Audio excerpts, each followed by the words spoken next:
दोस्तों, मैं Nazish Faraz the local journalist में आपका स्वागत है।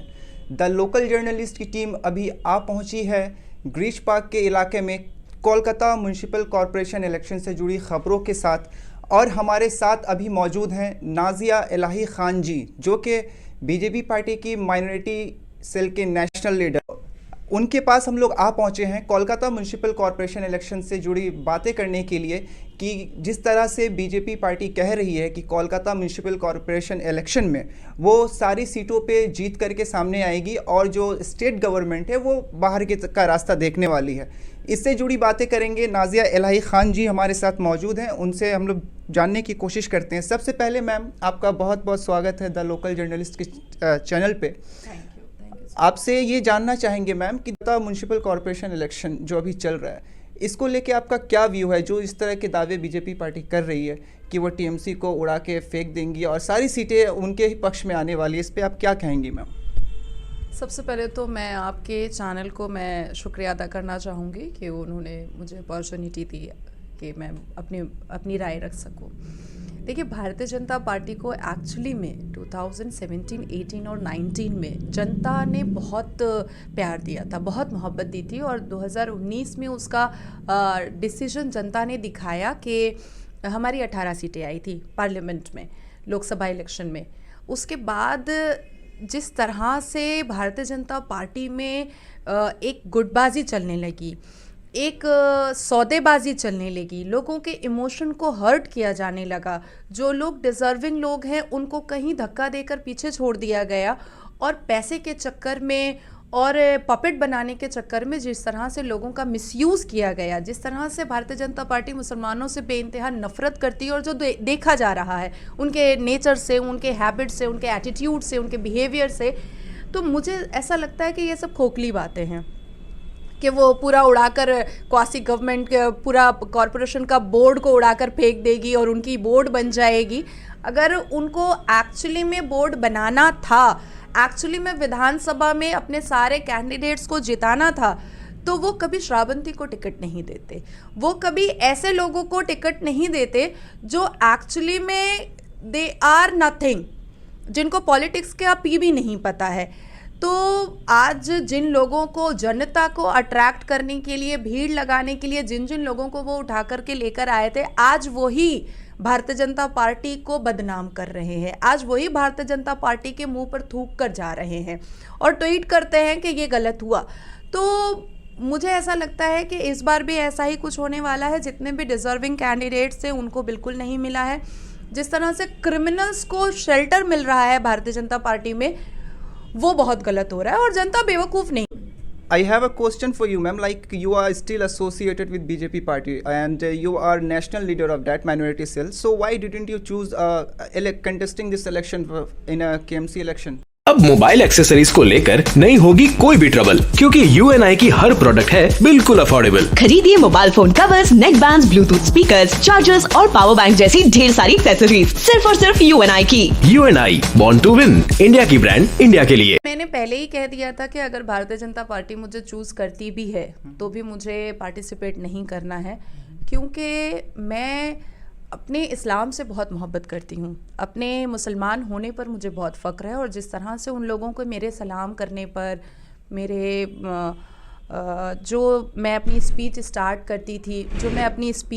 करती थी सलाम से और खुदा हाफिज़ से ख़त्म करती थी, उससे उन लोगों को बहुत तकलीफ़ें थी।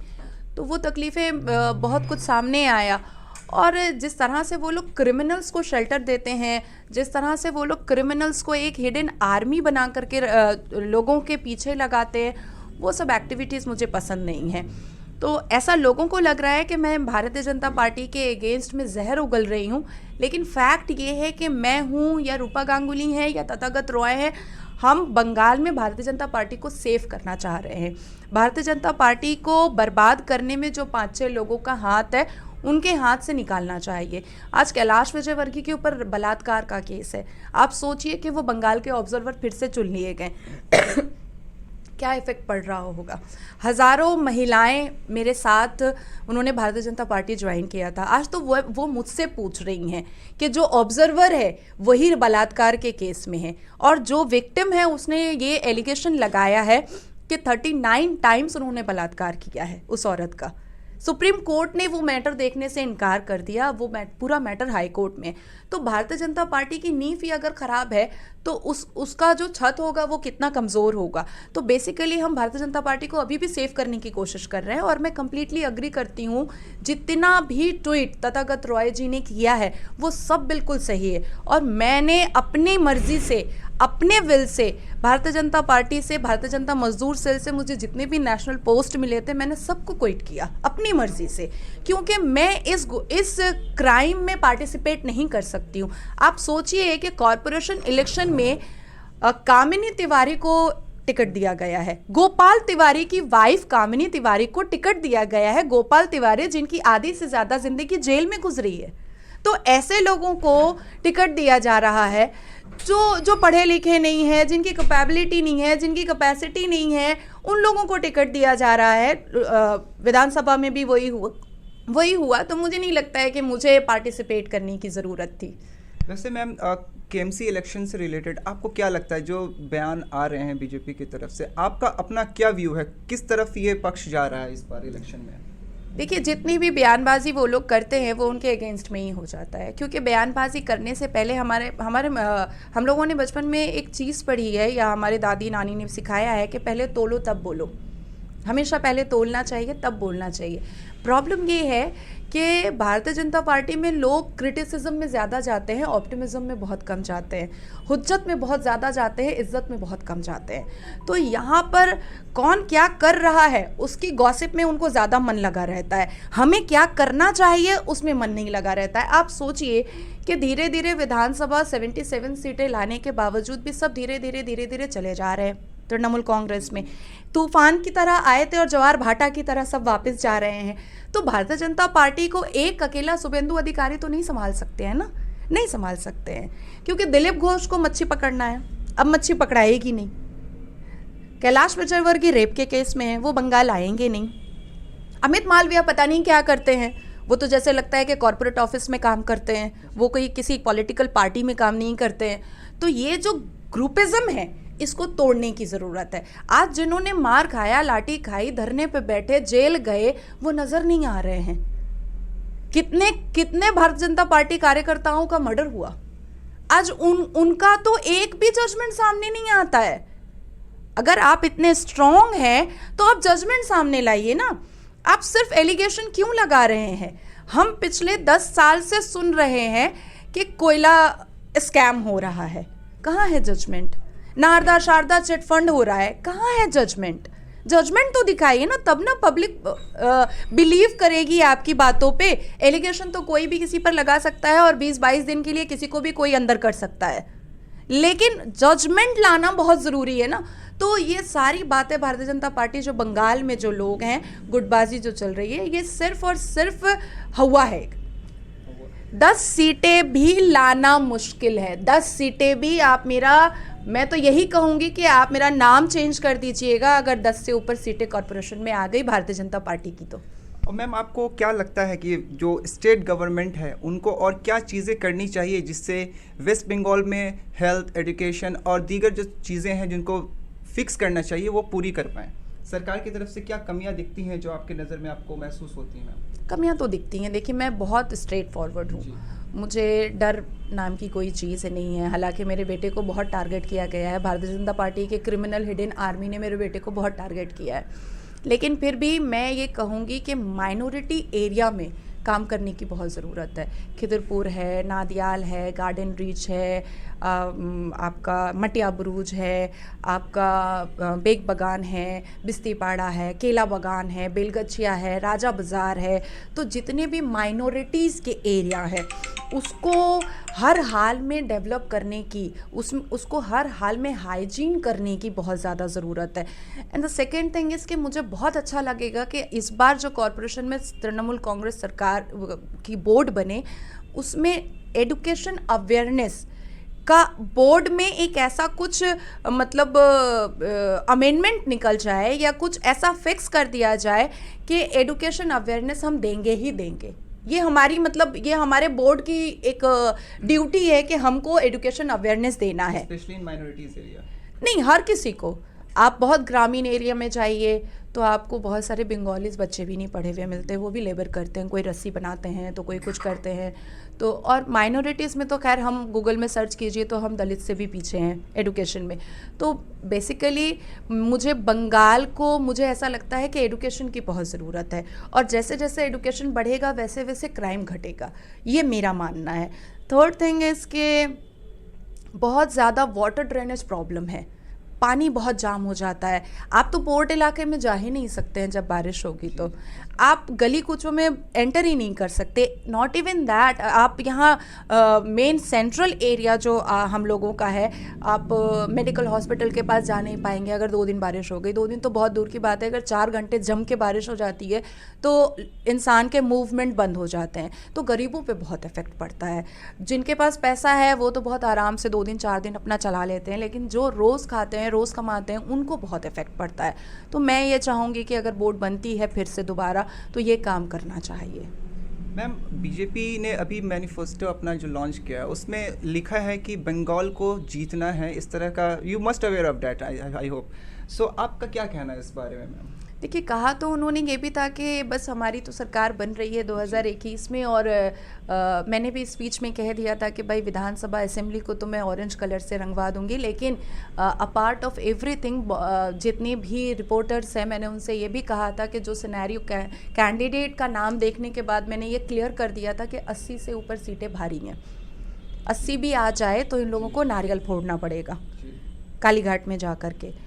तो मुझे ऐसा लगता है कि ये सिर्फ बोल वचन देते रहते हैं, सिर्फ बोल वचन देते रहते हैं, बल्कि इनको खुद में ये पता होता है कि जो पपेट कैंडिडेट्स को हमने चूज़ किया है, कुछ लोगों से पैसा लेकर के और कुछ लोगों को पैसा दे करके, वो नहीं जीतेंगे, वो बिल्कुल नहीं जीतेंगे। आप डॉक्टर को इंजीनियर का काम दीजिएगा वो नहीं कर पाएगा, आप इंजीनियर को वकील का काम दीजिएगा वो नहीं कर पाएगा, नाचने गाने वाला पॉलिटिक्स के बारे में नहीं जानता है वो नहीं कर पाएगा।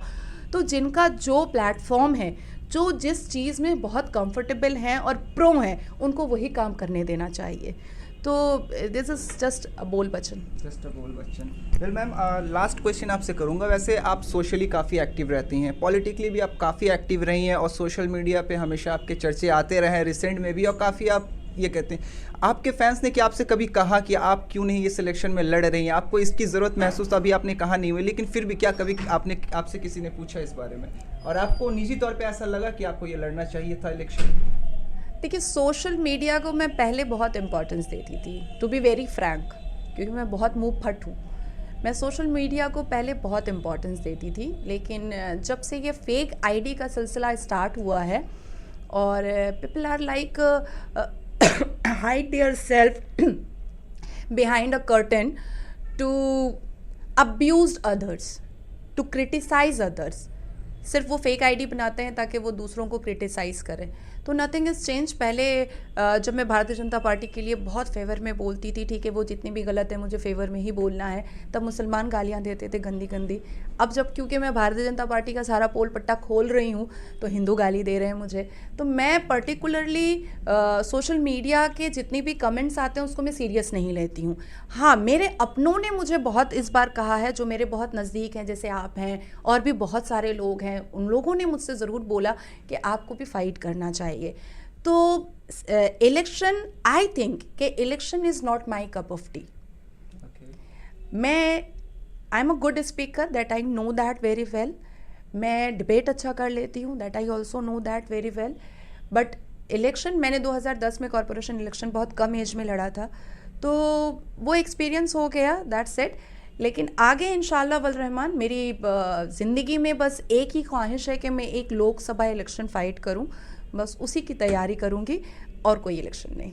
It's kind of personal question if I would ask this, are you thinking about switching, like you are existing associated with some other party and you are, जैसे हमने देखा लास्ट टाइम आप काफ़ी बार टीएमसी से प्रोमो श्रीमती ममता बनर्जी के बारे में कहते हुए अच्छी अच्छी बातें कहती हुई पाएंगे, तो क्या आप स्विच करने वाली हैं बीजेपी से और टीएमसी की तरफ? इस तरह की कोई नीति या जहन में आपकी सोच?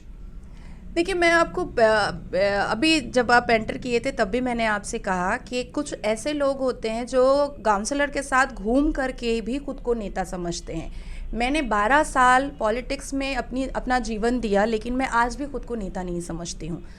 And the second thing is कि मैं जब भारतीय जनता पार्टी के लिए बहुत एक्टिव काम कर रही थी, एक एक दिन में मैंने 10-10 मीटिंग्स की है, तब भी मैंने हाथरस पर अपनी आवाज़ उठाई थी, क्योंकि मैं भी एक औरत हूँ और किसी का भी बलात्कार होगा तो मैं आवाज़ उठाऊंगी। मैंने कैलाश विजयवर्गीय के ऊपर जब बलात्कार का मैटर हुआ तो I am the only one कि मैंने कहा था कि मैं विक्टिम से जाके मिलूंगी। बलात्कारी इज बलात्कारी, once a criminal always a criminal. और आप आईपीसी और सीआरपीसी में अगर 376 और 354 देखिएगा तो वो सबसे घिनौना अपराध और सेक्शन है। तो मुझे ऐसा लगता है कि फैक्ट बोलने का मतलब ये नहीं होता है कि मैं स्विच कर रही हूँ। अ पार्ट ऑफ एवरीथिंग कि अभी 6 महीना मैं अपने बेटे के साथ अपना टाइम स्पेंड करना चाहती हूँ। मेरा बेटा माशाल्लाह 13 साढ़े 13 साल का है। मैंने अब कभी भी उसके साथ क्वालिटी टाइम ही नहीं स्पेंड किया है, तो मैं 6 महीना उसके साथ टाइम स्पेंड करना चाहती हूँ और उसके बाद मैं किसी डिसीजन पर आना चाहती हूँ कि मुझे क्या करना है एक्चुअली में। हाँ, एक रिग्रेट है जो मैं बार बार कह रही हूँ कि भारतीय जनता पार्टी में बहुत एक्टिव मूवमेंट में रह करके कहीं ना कहीं अपनी पर्सनल आइडेंटिफिकेशन एक रिनाउंड सोशल एक्टिविस्ट के नाम से मैं जानी जाती थी, जो मैं भूल गई थी, जिसका मुझे बहुत रिग्रेट फील होता है। तो मैं उसको फिर से रिकवर करने की कोशिश कर रही हूँ, मेंटेन करने की कोशिश कर रही हूँ। And the third thing is कि पॉलिटिकल मैदान ना नाजिया कभी छोड़ेगी, ना छोड़ने वाली है, और ना ही किसी के बाप के अंदर ताकत है कि उससे छुड़ा दे, क्योंकि this is a type of नशा। Politics is a type of नशा। तो अब तो वो नशा लग चुका है, अब तो वो करूँगी ही मैं। लेकिन हाँ, अगर श्रीमती ममता बनर्जी अच्छा कर रही है तो उसको बोलने में तो कोई बुराई नहीं है। ये मैं ही नाजिया इलाही खान हूँ। जब द्वारे द्वारे सरकार विधानसभा के ठीक टाइम पर आया था तो मैंने एक ऐसा स्लोगन बनाया था जो पूरे पश्चिम बंगाल में फेमस हुआ था, जो त्रिपुरा और गोवा में भी चला, मेरा स्लोगन। लेकिन जब वो द्वारे द्वारे सरकार नहीं बंद हुआ, फिर द्वारे द्वारे राशन आया, तब मैं ही वो नाजिया इलाही खान हूँ जिसने अप्रिसिएट भी किया श्रीमती ममता बनर्जी को कि ये बहुत अच्छा काम वो कर रही हैं। ये इलेक्शन के लिए नहीं था, ये जनता के लिए था। और कोई भी पार्टी अगर जनता के लिए काम करती है, हिंदू मुस्लिम सबको पैरेलल लेके चलती है, सबके रिचुअल, सबके फेस्टिवल, सबके इमोशंस को अगर रिस्पेक्ट देती है, तो मुझे ऐसा लगता है कि मुझे उसको अप्रिसिएट करना कोई पाप या गुनाह नहीं है। देखिए, राम के नाम पर या अल्लाह के नाम पर आप किसी से वोट एक बार मांग सकते हैं, पर पेट तो खाना मांगता है ना। घर चलाने के लिए तो इनकम की ज़रूरत होती है ना, बिजली की ज़रूरत होती है, पुलिस ऑफिसर, अच्छे पुलिस ऑफिसर की ज़रूरत होती है, राशन कार्ड की ज़रूरत होती है, गवर्नमेंट में अच्छी फैसिलिटी वाले डॉक्टर्स की ज़रूरत होती है गवर्नमेंट हॉस्पिटल में। तो ये सारी चीज़ें राम का नाम लेने से तो आती नहीं है। अब वो ज़माना तो ईसा मसीह वाला है नहीं ना कि मिरेकल होगा कुछ। तो मिरेकल क्या होगा कि हमारे जो कैंडिडेट्स जो जीत कर आते हैं वो पूरे दिल से, पूरे मन से, पूरी प्योरिटी और लॉयल्टी के साथ वो जनता के सपोर्ट में, जनता के हित में काम करें। इसी को हम मिरेकल समझेंगे। कमाएं, आप बिल्कुल कमाएं, इलीगल कंस्ट्रक्शंस भी करें, लेकिन साथ साथ जो जनता की जिम्मेदारी की वजह से जो चेयर आपको मिला है, उस चेयर को आप धोखा मत दीजिए। तो बस इतना ही तो मैं कहती हूँ। बहुत बहुत शुक्रिया हमारे साथ बात करने के लिए नाजिया इलाही खान जी। आप सुन रहे थे नाजिया इलाही खान जी को, जो कि बहुत ही फेयरलेसली अपनी सारी बातें स्टेट गवर्नमेंट के लिए भी और जिनके साथ वो एसोसिएटेड हैं उनके लिए भी कह रही थी।